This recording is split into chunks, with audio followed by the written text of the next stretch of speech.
Welcome to Good Friday Village Church. I'm Jeremy, and I'm so glad you've chosen to join us for this service. You know, the stories of Good Friday and Easter Sunday are connected in this amazing way through their settings. Really, it's a tale of two gardens, a garden where Jesus went to pray and then was arrested, and then a garden where he was laid in a tomb and resurrected to new life. As part of our service, we're going to take communion together.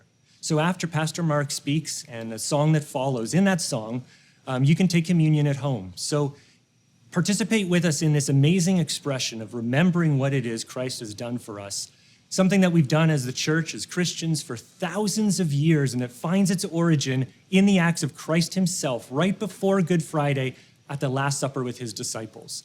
So as you prepare your bread, juice, wine for communion, I ask you to also prepare yourself.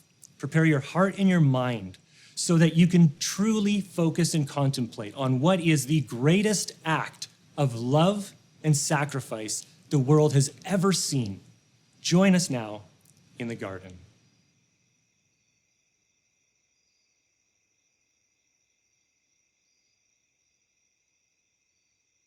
How deep the Father's love for us. How vast beyond all measure, that he should give his only Son to make a wretch his treasure. How great the pain of searing loss, the Father turns his face away, as wounds which mar the chosen one bring many sons to glory.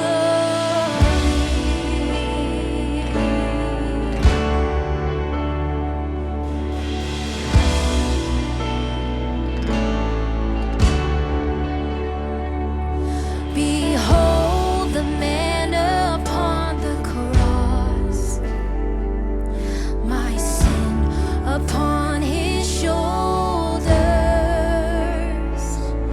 Ashamed, I hear my mocking voice call out among the scoffers. It was my sin that held him there until it was accomplished. His dying breath has brought me life. I know that it is finished.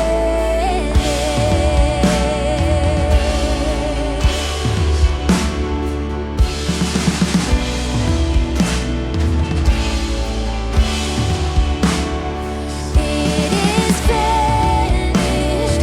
Oh, it is finished. Oh,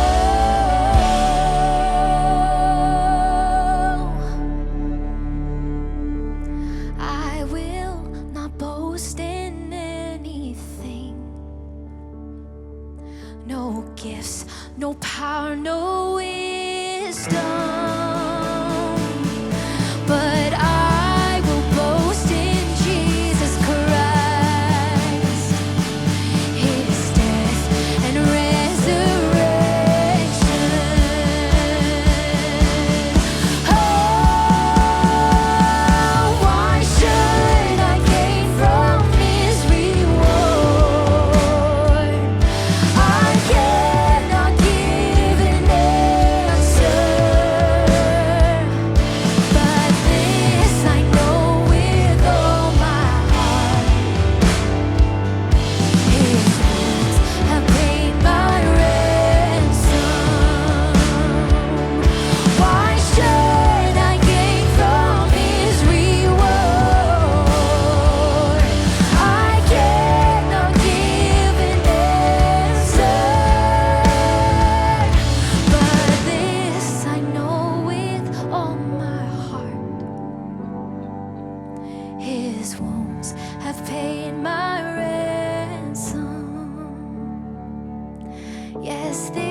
This I know with all my heart.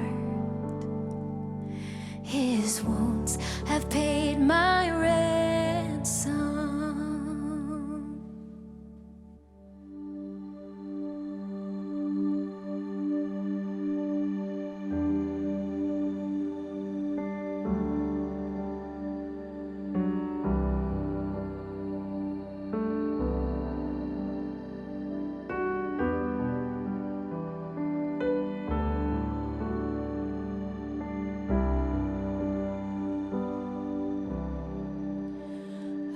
I hear the Savior say, thy strength indeed is small.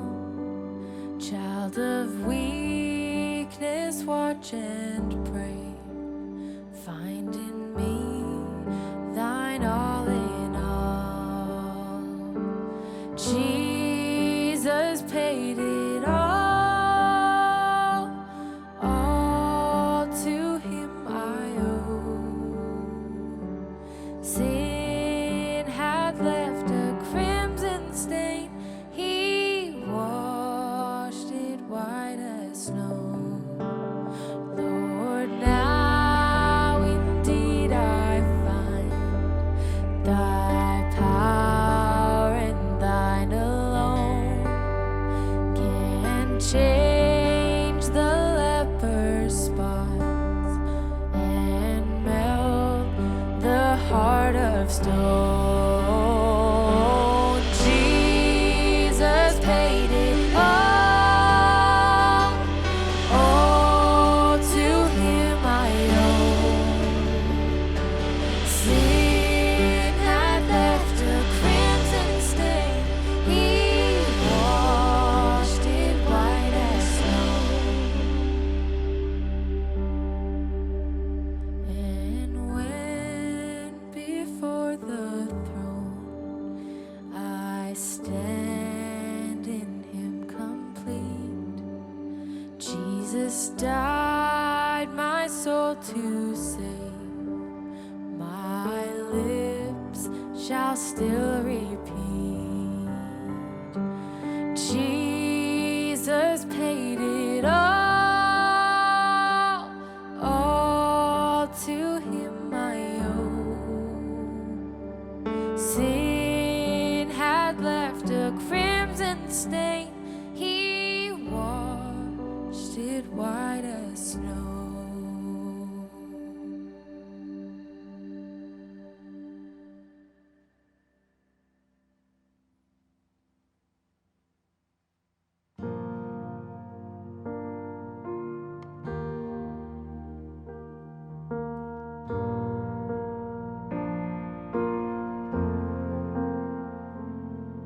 Behold the Lamb of God who takes away our sin, who takes away our sin. The Holy Lamb of God makes us alive again, makes us alive again. Behold the Lamb of God who takes away our sin, who takes away our sin. The Holy Lamb of God makes us alive again, makes us alive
And he withdrew from them for about a stone's throw, and knelt down and prayed, saying, Father, if you are willing, remove this cup from me.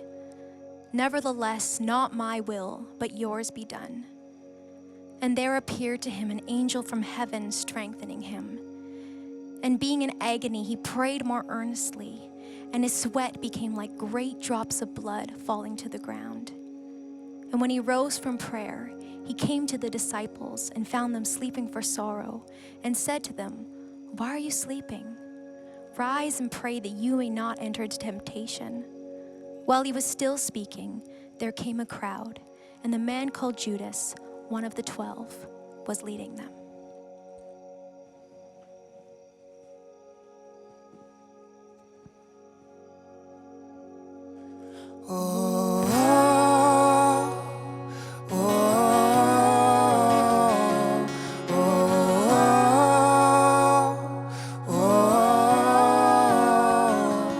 In your darkest hour, forsaken by father and friends, yet you did not cower, obedient to the end. Crimson drops there falling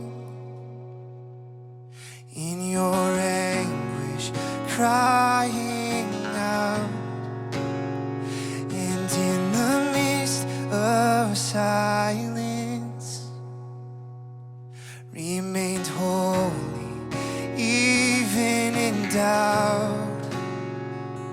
For in the garden we rebelled, in the garden you surrendered to your traitors, to your Father's will, to end our death with your own, to end our death with your own, to end our death with your own, to end our death with your own. No.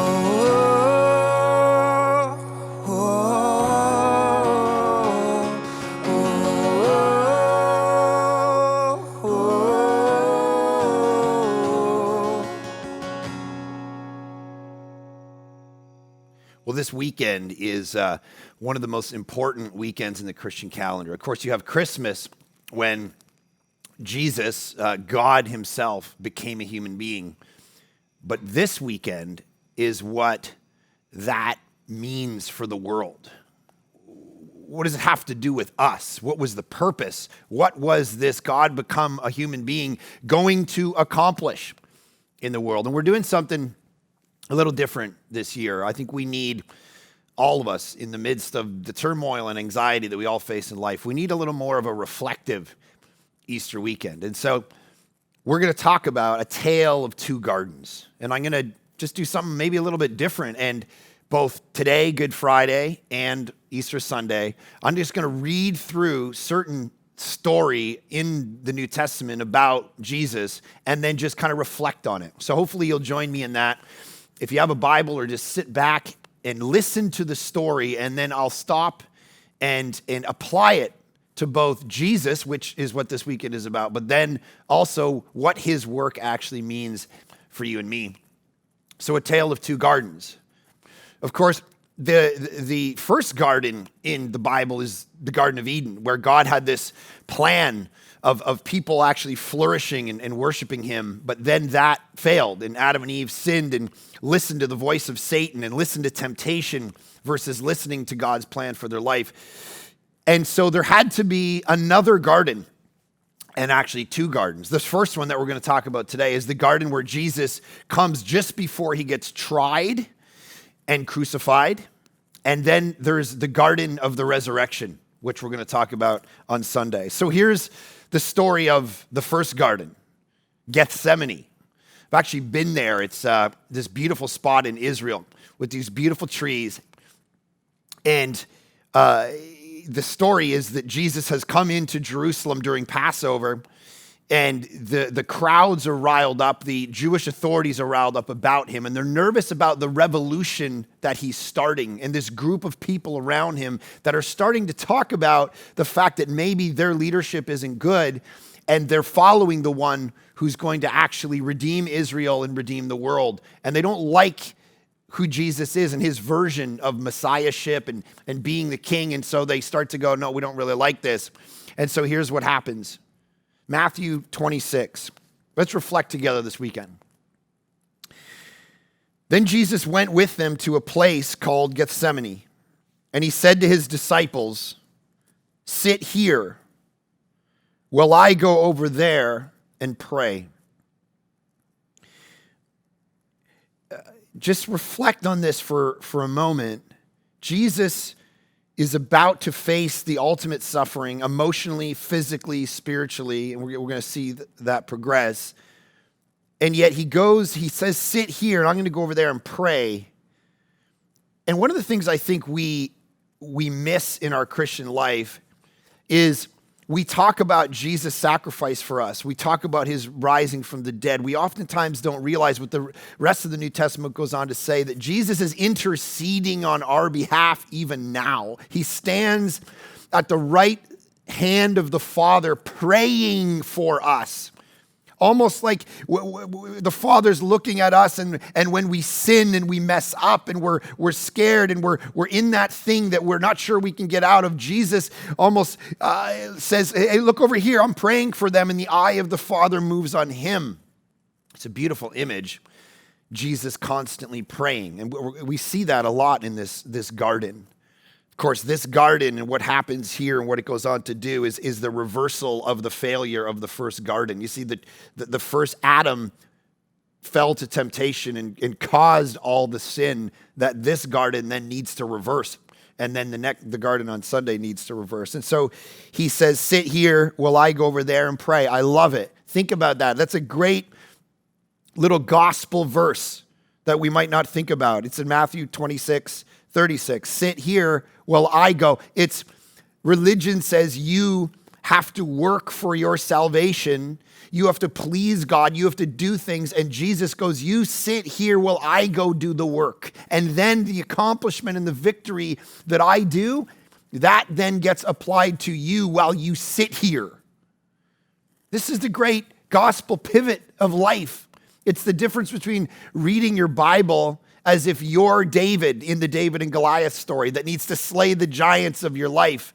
And it's like, no, you're the scared Israelites up in the hill, hoping that David's victory gets imputed and applied to you, even though you never lifted a hand to accomplish it.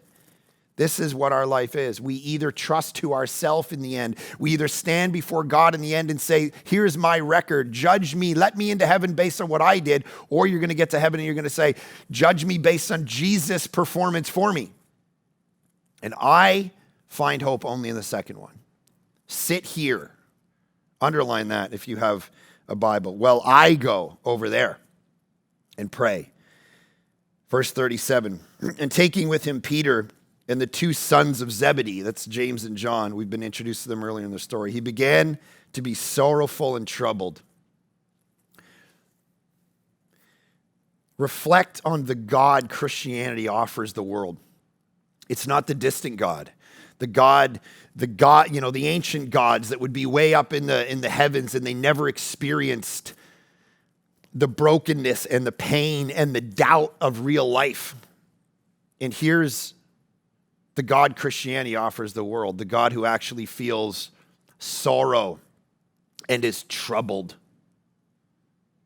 The great hymns talk about man of sorrows. The idea that Jesus Christ, God himself, enters the world and feels. You know that pain you feel? You know the doubt you feel? You know the tragedies you've experienced in your life? The death of people? The addictions? The mistakes you've made, the sins that so easily entangle you at any age. I don't care if you're a 14-year-old or you're 85. We all experience the mistakes and the failure and the troubles and the sorrow of life. And if you haven't yet, you will. And what Christianity offers you that is different than every other religion. If you're someone exploring and watching this weekend, we're glad you're here. If maybe you're not a Christian, maybe you're of another religion or an agnostic or an atheist. What you get in Jesus is the God who knows brokenness. He identifies with your sorrow and troubledness. And he not only identifies with it, this weekend is all about how he reverses it, how he solves it, how he deals with it, how he meets it and gives you a life on the other side of it. That's the beauty of this weekend. That's the beauty of Good Friday, and why when I first started going to the church, I didn't understand why they called it good. How could a day where a man is beaten to death, an innocent man, a pure man, a righteous man, a good man, and we killed him, how could that be good? And then I began to understand what it meant, and I realized, man, good might not be a word that's enough. Great. You know, Jim Collins, who's this business leader, wrote a book years ago, Good to Great. He said, good is the enemy of great. It's Great Friday. It's a day that accomplishes the thing we all needed it to accomplish. And how did it happen? Through victory, in the sense that we think of it, through hey, health and wealth and all the great things in your life. And I hope, no, through sorrow and troubledness. That's how victory actually ends up happening in life. Unfortunately, it's a cruciform pattern stitched into history, stitched into our very existence, that we will feel the pressure and the sorrow and the troubledness, but out the other side of it, there is victory, because in those moments, Jesus draws close, because those things were the very means by which he accomplished what he came to do. The defeat of Satan, sin, and death, the things that entangle and derail your very life. He began to be sorrowful and troubled. These aren't, in an atheist view of the world, in an agnostic view of the world, all sorrow and trouble is a sideline. It's to be avoided. It's to run away from it. Even in some New Age and Eastern mysticism philosophy, it's an illusion. It's not real. All of these worldviews basically say it has no place in the story. Christianity says all the trouble and pain and sorrow of life actually has a purpose. It has a meaning. That's why you can get up in the morning and realize it's shaping you in the same way it shaped Jesus and his very accomplishment. Verse 38, then he said to them, my soul is very sorrowful, even to death. Remain here and watch with me. And going a little further, he fell on his face and prayed, saying, my Father, do you relate to God as Father or just one to fear? I know some of you had bad fathers, but the purest form of fatherhood is this one who protects and loves and provides, fights for. I know the image I heard one writer say is, you have a king and no one dares wake the king in the middle of the night. But if his own child runs in the room at 2:00 in the morning and shakes his father awake and says, I need a cup of water, I'm scared, Daddy, then the king's not going to be angry. This is the way we get to relate to God, is he's Father, we are son, we are daughter. And so Jesus has this beautiful relationship, my Father, he says, not, hey, distant God that I don't know and I'm trying to earn my way, my Father. If it be possible, he says, let this cup, verse 39, pass from me. What cup? All through the Old Testament, it was the cup of God's wrath on the world. God was going to pour out his wrath because of sin and brokenness and pain and destruction. He was going to pour out his cup of wrath. And here's Jesus now in the garden knowing what's ahead. And he says, is there a way where this cup, this wrath, see, there's some theologies out there that they don't understand the cup enough. They don't want to give you a version of atonement where God actually meets his wrath out on Jesus, because they're afraid that you're going to be like, I don't like a God of wrath. I don't like a God who's angry. But the reality is, that's a very kind of 21st century latte sipping, I'm happy in North America kind of philosophy of God. We're all around the world. The concept that God also, yes, he is love. He is pure, he is holy, and because of those things, there is a side of him that meets out wrath. But of course, the beautiful part of this is he meets it out on Jesus. You see, in the ancient times, you would have to sacrifice things so the gods wouldn't be mad at you anymore. Sacrifice your grain, sacrifice your money, sacrifice your very children. But here, in the concept of Christianity, it explodes out into the world and says God gave his own child up so that his wrath could be put on him, so it wouldn't have to be put on you. There's no more pilgrimages to be done. There's no more sacrifices to be made. There's no more children to be sacrificed for some atonement. Here, the cup is about to be poured out on the Son, and the Son knows it. And so he says, this cup, is there any way, Father, it can pass from me? Is there any other way to do this?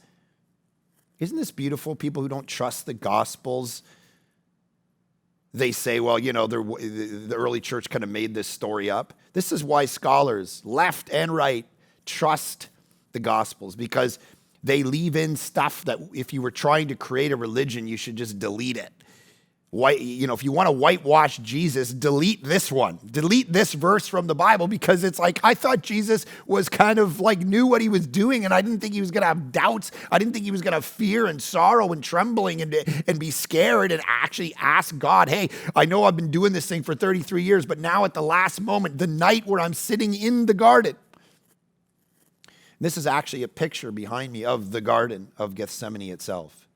So picture yourself there in that historic moment, and he's on his face praying, and his prayer is there any other way to get this done? You experience that every day. Is there any other way to get your will done? And we try to kind of take it in our own hands. We think that we know the better way for our joy to flourish. We think we know the better way to accomplish what we should be accomplishing on earth. We want to wrestle that away from God. But then he says, not as I will, but as you will. In the end, he has this moment, and then he goes, but I got to do what you want to do. That's the answer when you start wrestling things. See, God knows the way to your ultimate joy far better than you do. And when we begin to recognize that, we begin to go, this is about God's way, not my way. And he came to the disciples and found them sleeping. And he said to Peter, so could you not watch with me 1 hour? 1 hour you couldn't watch. And then he says, verse 41, watch and pray. I love that you may not enter into temptation. You want to know what the secret to defeating temptation in your life is? Watch and pray. Watch, wake up, focus, realize this is sin. This is derailing my life. I don't know where to go with this. This is you got to wake up to it. You got to realize it. Watch. Don't avoid it. Don't be dumb to it. Don't be ignorant to it. Recognize it's derailing your life. It's an alternative vision of flourishing that Satan's putting there and sin is putting there and the culture around you is putting there. That's the temptation. Do this sin. Keep doing this sin. It makes you feel good. It's how you're going to win. Watch, pay attention, open your eyes, don't be blind to it, don't be dumb to it, and then pray. Simple solution. Wake up and pray. When you start to feel tempted, pray, Father, let me actually want to do what you want me to do versus what I want to do. Watch and pray that you may not enter into temptation. That's the secret. Yeah, but I don't know what to do with this temptation. Watch and pray, watch and pray, watch and pray. He says the Spirit, speaking to them about their sleeping, indeed is willing, but the flesh is weak. All of us have a spirit, whether you're a Christian or not, a spiritual life, a spiritual inclination. We want to accomplish great things. We know that we have a consciousness. We know we dream of the deeper transcendent things of life. That's the human experience. That's why beauty, that's why transcendence, that's why consciousness, that's why we look at the world and we're not happy with it the way it is. See, if we were just animals, we wouldn't know of anything else. We would just go, well, this is the way it is.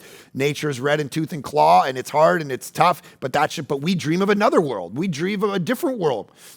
And if nothing, as one writer said, if nothing in this world satisfies that longing, it must mean we were made for another world.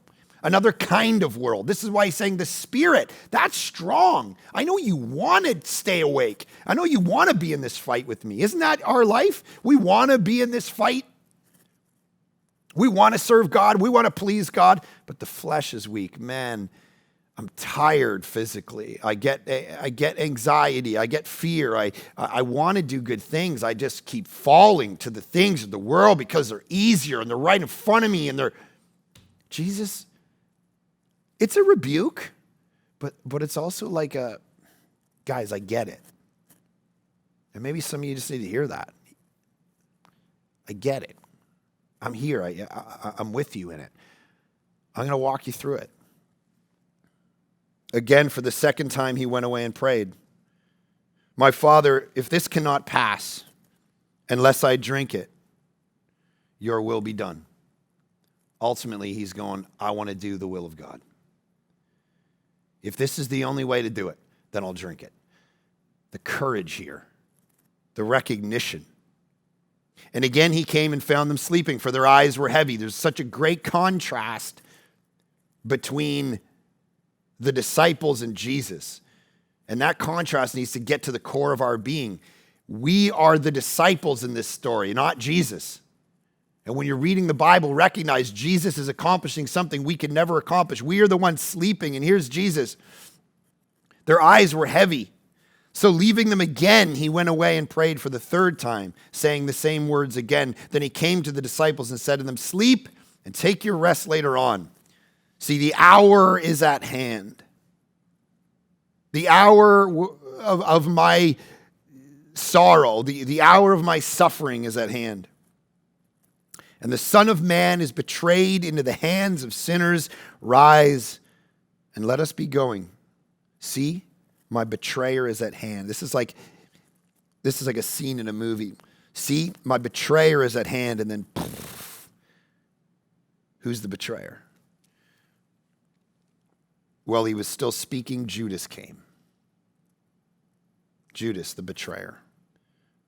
One of the 12. I mean, that's like this is a guy who's spent 3 years every day joking around with Jesus, having fun around the fire with Jesus, traveling, experiencing all the crazy things, people rising from the dead, feeding of 5,000, demons cast out of people, crazy stuff. He's experienced this. He's seen this, and he betrays him. It's scary. Think about your own life. Do you understand that human psychology is such that you're going to go with your gut over your reason almost every time? You're going to go with the sparkle versus the logical every time almost. I'm terrified of flying in airplanes. I do it a lot. I mean, not since COVID, and every time I do it, I'm scared. But all the data in the world tells me once I get into that plane, I'm in the safest place on the planet. But still, my gut tells me I should be scared. And we go with that every time because it's more powerful. And here's Judas. He is seen. Some of you are like, I believe in Jesus. If I could see people rise from the dead, would you? Or would your affections for the sparkle make you betray him? Even if you saw with your own eyes. See, that's the scary thing. We could look at all the evidence in the world and we could say we believe it, but do we glory in it to the point where we can discipline? One writer has said that one of the great acts of discipleship in the modern world is self-disobedience. Think about that. That you ultimately have to be disobedient to yourself. Because one of the things yourself will do is derail you. You will, through insecurity, sabotage yourself with relationships, with God, with people, with work, friendships. Somehow you got to be able to transcend what you feel in a moment and covenant yourself to something that trumps how you feel, something you know. And here's Judas. He's seen the risings from the dead. He's seen the people healed. He's seen the miracles. And someone offers him money. And he falls to money. How many of you have fallen to the temptation of money and it's derailed your very soul to the point where you betray him? Substitute money for whatever your thing might be. It's all of our lives. Every day we fight this very temptation. So I know we're quick to throw Judas under the bus. And obviously no one calls their kids. You know, we all name the kids. There's a lot of people name their kids after in the Bible. Hey, Andrew and Matthew and John. No one names their kid Judas. Never met a Judas. But we'd be betraying the story if we didn't realize that every day we have a potential to be him.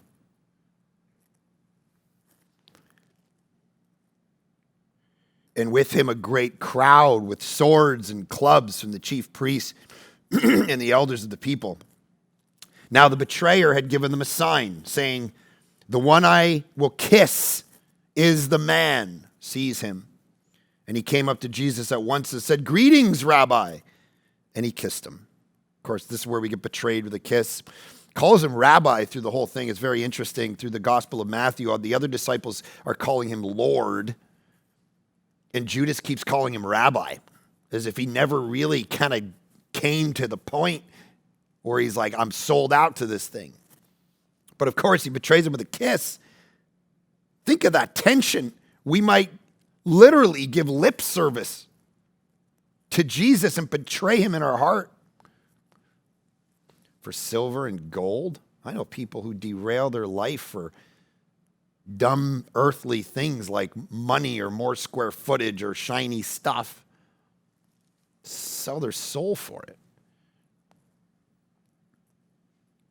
Jesus said to him, "Friend, do what you came to do." I know you're betraying me with a kiss. Then they came up and laid hands on Jesus and seized him. And behold, one of those who were with Jesus stretched out his hand and drew his sword and struck the servant of the high priest and cut off his ear. The other Gospels tell us this is Peter. He pulls a sword out, one of Jesus' own disciples, and cuts the ear of one of the servants of the high priest off. Then Jesus said to him, "Put your sword back into its place. For all who take the sword will perish by the sword." Don't you get it? I'm not here to do a national thing. I'm not here to make this, earthly world great and put everything back together again from a nationalistic and political. And I'm not here to fight geopolitical wars, as much as Christianity has been used like this all through history. Jesus goes, I'm not a sword guy. So what I'm here to do, you could build great cultures and still everybody in those cultures would die and go to a Christless eternity. Is that what I really want? That's not my battle. That's not my fight. Ephesians tells us the ultimate battle is not against flesh and blood. It's a spiritual one. Jesus is like, are you so simplistic you want to fight geopolitical wars with swords? Create a big culture that has great things in it for your 85 years? I got a deeper thing I'm trying to accomplish here. You're going to perish by the sword if you want to fight by it, he says. Do you think that I cannot appeal to my Father and he will at once send me more than 12 legions of angels? A very interesting phrase. A legion was in the Roman army. A legion was 6,000 very well-trained like Navy SEAL soldiers. And the Roman Empire had a bunch of them. So he goes, don't you think I can send 12 times that right now of angels that can wipe out hundreds of thousands of people? You go back in the Old Testament, you can see one angel shows up and wipe out 100,000 people. I could call down 72,000 angels right now if I wanted. You think that sword's doing anything? bro. This is happening. I'm not here to fight that. I'm here to do something far deeper. Sometimes in our life, we want God to do this thing, and we're jacked up about it. It's like the guy who comes through the roof and he's paralyzed, and his big ask is, can you help me walk again? What, so you can die in another 30 years? I want to solve a problem you don't even know you have. That's why Jesus goes, your sins are forgiven, to the guy. And he's like, I didn't even know to ask that. You got stuff wrong with you that you don't even know what to ask for. Jesus knows how to ask for it, and Jesus knows how to accomplish it in your place. That's why we put our lives in his hands versus ours. He says, but how then should the scriptures be fulfilled that it must be so? And at that hour, Jesus said to the crowds, have you come out as against a robber? That's the Greek word also for revolutionary. Like not just a guy snatching purses in the marketplace, someone who's countering the whole structure of power and influence and definitions of sex and money and power and family that they all live in. And someone's kicking against that. That's the word. Revolutionary. Someone who's trying to overthrow the way of the Roman Empire, and you come against me to arrest me like one of them? With swords and clubs to capture me. Day after day I sat in the temple teaching, and you did not seize me. But all this has taken place that the scriptures of the prophets might be fulfilled. Then all the disciples left him and fled. I know, again, we always picture ourselves in Jesus' shoes, but I think that's more us. Every day the fight is to not leave him and flee. So then here's where the story lands.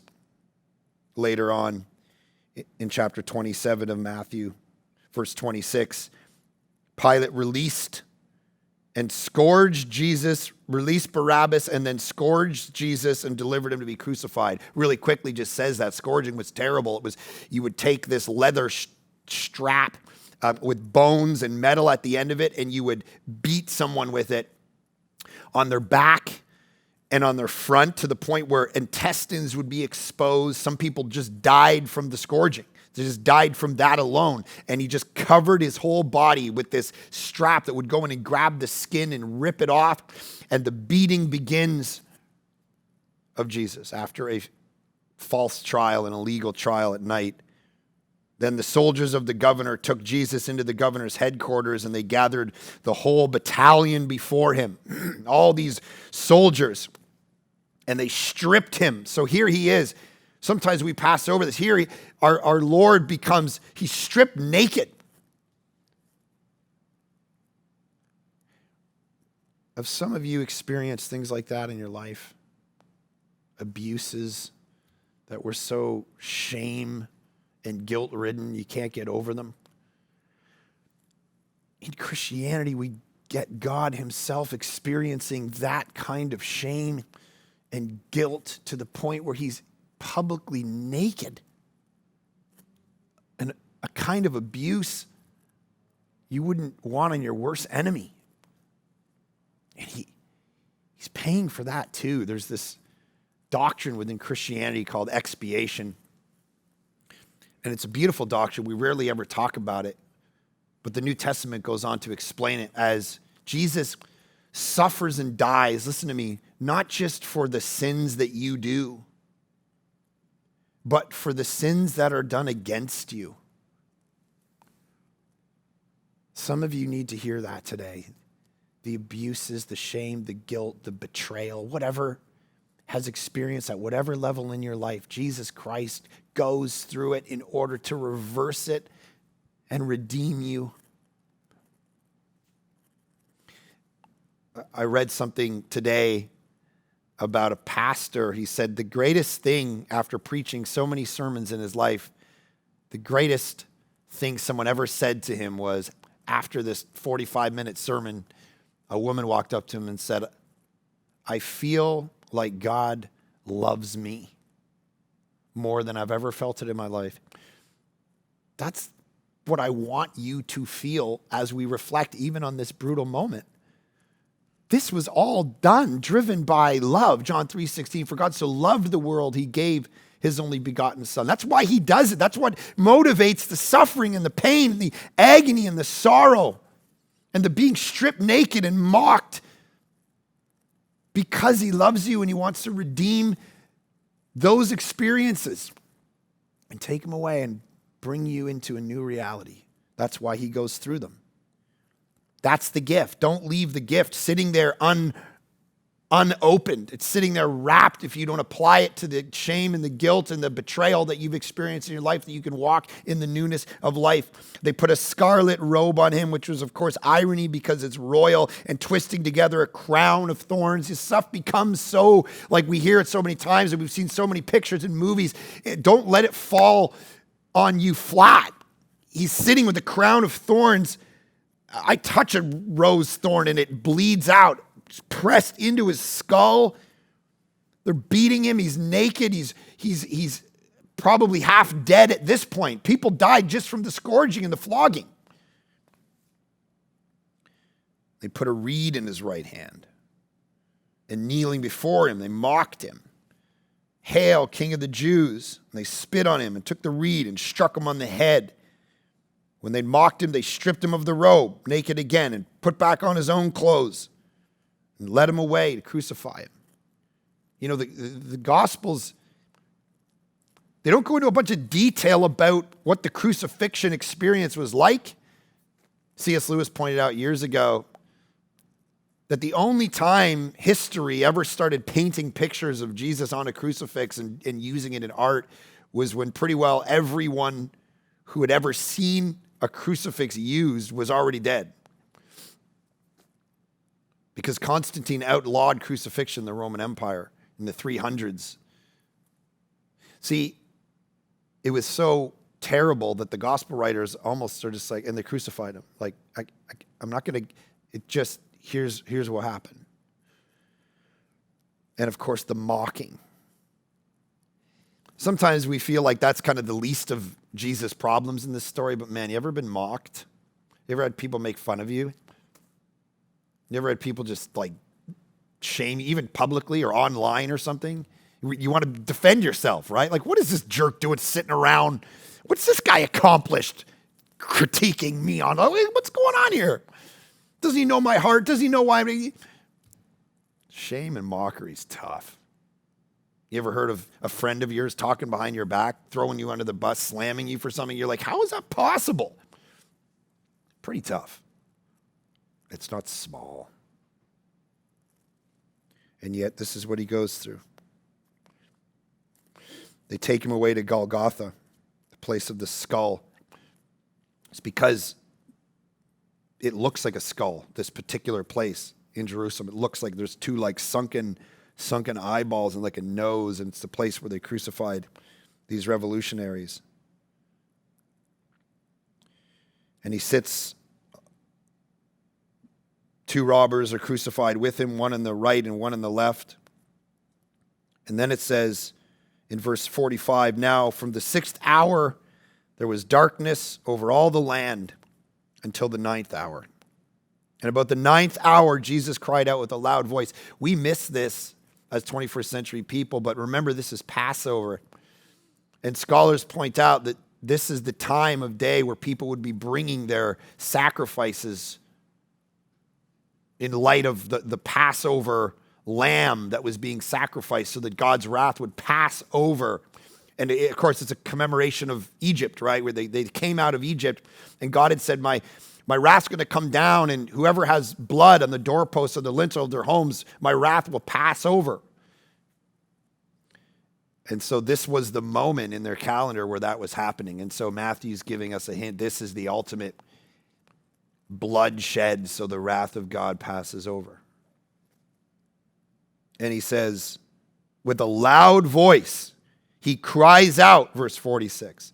Do we picture kind of meek, mild Jesus, but here this is his dying holler.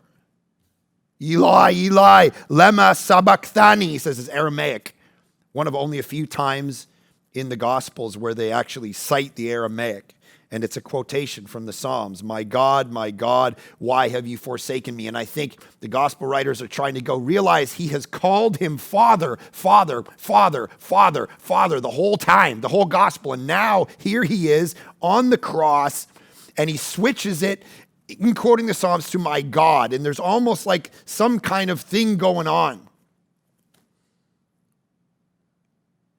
Isaiah says it pleased the Lord to crush him. In this moment, this sacrifice, there's this isolation and separation from the Father. My God, instead of my Father. Why have you forsaken me? I feel abandoned here. There's a distance between us I've never experienced in my life. What is going on? And God's going, I can't be unified with sin, and the complexity of what's going on in the Godhead in the Trinity right now is the brain can't comprehend it. But here there's a forsakenness that is helping accomplish and accomplishing the atonement that Jesus is accomplishing for us. But it's God-oriented. We tend to just preach and reflect on how it affects us, but here it's a direction vertically.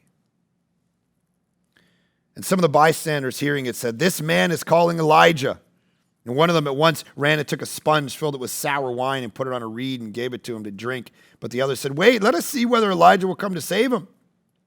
Jesus cried out again. That would have been like something to help with the pain.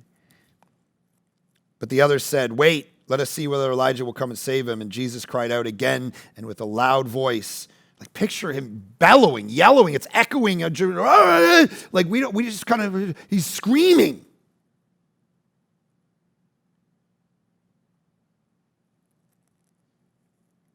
And yielded up his spirit. It's one of the saddest verses in the whole Bible. Jesus died. That's what happened. And then as we move into a time of communion, Matthew tells us, gives us a hint when we're looking for it on what it all means. And behold, the curtain of the temple was torn in two from top to bottom, and the earth shook and the rocks were split. The temple was built so that God could be accessed. And there was a curtain there that would keep the normal people out, and there's a whole system of the priest would enter at a certain time of year and offer a sacrifice, and all of it was about atonement, reconciling to God, forgiveness of sin. And because the cross happens, it is no longer necessary. The temple is over. Religion, as we say often here at Village Church, is over. It can't save you because Jesus and his work is the only thing that saves us. That's why the temple becomes redundant. The curtain gets torn, and now humankind is invited in to experience the presence of God because sin is forgiven in principle. But now there's a question of whether we take that accomplishment and apply it to ourselves or not, which is how the story then ends. When the centurion and those who were with him keeping watch over Jesus saw the earthquake after the crucifixion and the tearing of the temple and what took place, they were filled with awe and said, truly, this was the Son of God. That is the question we all must answer. Do you look at this story? Do you look at this weekend and go, great that it happened, moving on with my life? Or do you go, I look at it with awe and I actually shift from a skepticism to this man really was the Son of God, and I'm going to give my life to it. I'm going to organize my whole heart and mind around this reality versus the reality of just living how I want to live. This is the definitive question. In one of the other Gospels, they tell us that these two thieves on either side of Jesus, one of them said, remember me when you come into your kingdom. And the other one said, I don't believe in this guy. And all of history is represented with those two responses to Jesus. Either you say, remember me when you come to your kingdom, or you go, I don't want anything to do with this guy. Which one are you? Truly, this man was the Son of God. I'm in awe, or blip on the radar in history. I'm the center of the story. Those are your two options. And so on this Good Friday, whether you're by yourself or with your families, we commemorate this moment with communion. The dinner that Jesus just came from before he entered this first garden that we're talking about this weekend, it was the Passover meal, and he took it and he made it about him. He took a cup of wine and he said, this is my blood, the blood of the new covenant, shed for you, not spilt. Spilt's like by accident. I shed it. I knew what I was doing. And when you take of this cup and drink it in remembrance of me, this is a commemoration of that blood shed so that you might have sin forgiven and be reconciled to God. And then the bread is my body, broken, torn apart. Isaiah says he was beaten beyond the semblance of a man. You couldn't even tell. Broken for you. Do this in remembrance of me. And so we take the bread and we eat it. And we drink the cup, and we do both these things. If you're not a Christian, this isn't something that you would participate in. It's something that you do when you go, I'm in awe, and this man truly was the Son of God. Then this becomes the center of your worship. If that's not you yet, that's fine. But maybe you're believing that for the first time ever. And in this moment, then, you can participate, maybe your first communion, where you eat the bread, you drink wine, grape juice, whatever it is, your context is symbolizing this great moment, the greatest moment, the apex moment of the history of the universe and your history too. Father, I pray now as we reflect, as we partake, that our hearts would be in awe of what you did for us. Personally, Jesus, thank you for this immense suffering and sorrow in order to pay for my sin, the sin of my past, the sins I continue in, the sins of my future, all paid for in this moment. When you declared, as in one of the other gospels you did, it is finished. It is finished. And I pray that everyone watching this right now feels that accomplishment and worships in light of it. In your powerful name we pray, Jesus. Amen.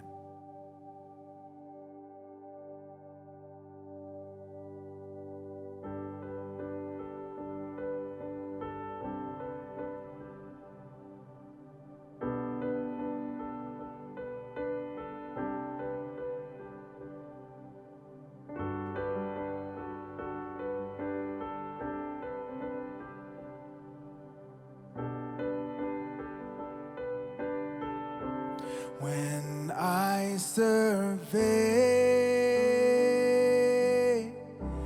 the wondrous cross on which the Prince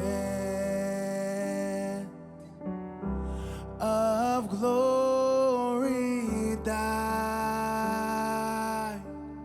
my richest gift I count but loss, and pour content on all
and sorrow meet,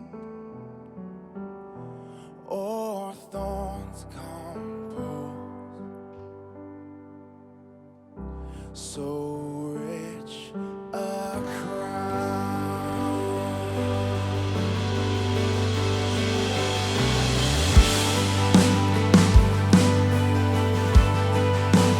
By your blood, by your grace, by your grace.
Of nature mine, that were an offering far too small, love so amazing, so divine,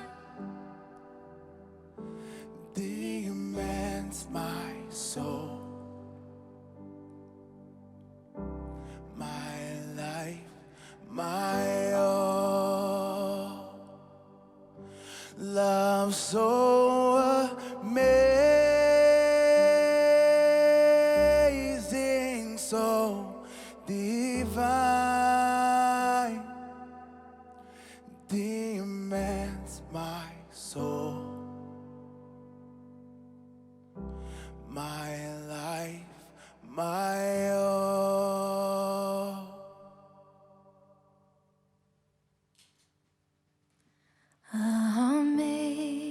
Amazing grace, how sweet the sound that saved a wretch like me. I once was lost, but now I'm found. Was blind, but now I see. 'Twas grace that taught my heart to fear, and grace my fears relieved.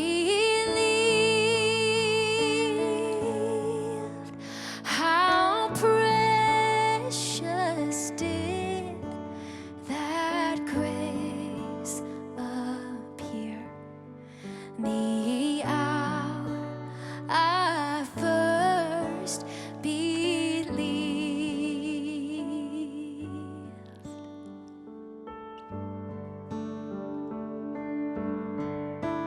The Lord has promised good to me. His word, my hope secures. He will my shield and portion be, as long as life endures.